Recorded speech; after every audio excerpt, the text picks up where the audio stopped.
নমস্কাৰ ছাৰ। নমস্কাৰ মোৰ মৰম চলিয়াত। এই বেকলা, why you are so late? দেৰি মানে ছাৰ, আজি স্কুলত আহি থাকোঁতে ইংলিছত উত্তৰ দি তোক মই ইংলিছত উঠিছোঁ, তই ইংলিছত উত্তৰ দিব লাগিব। why you are so late?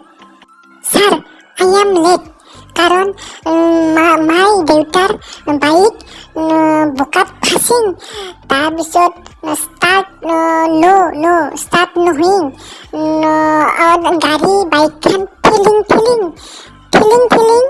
দেৰি হৈল ছাৰ। এই প্ৰমিলা, তই এইবাৰ পানীৰ ফৰ্মুলা কচোন।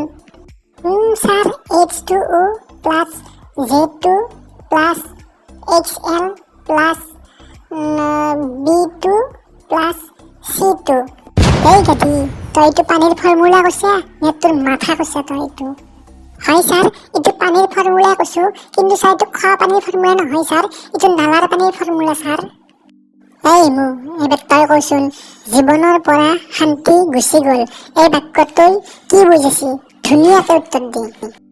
তাৰমানে ছাৰ, শান্তিয়ে নিজৰ বয়ফ্ৰেণ্ডক এৰি এজন টপা আংকলৰ লগত বিয়া হৈ গুচি গ'ল, কাৰণ শান্তিৰ বয়ফ্ৰেণ্ডৰ চাকৰি নাছিল আৰু টপা আংকলৰ চাকৰি আছে। জীৱনৰ পৰা শান্তি গুচি গ'ল, এই বাক্যটোই ইটোৱে অৰ্থ বুজাইছি ছাৰ।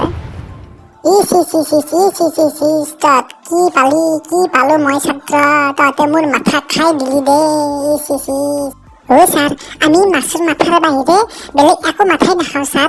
আপোনাৰো মাথা খোৱা নাই ছাৰ, অকল ছাৰ মাছৰ মাথাই আছোঁ ছাৰ। আজি পুৱা হওঁতেও অকল মাছৰ মাথাই খাই আছোঁ মই।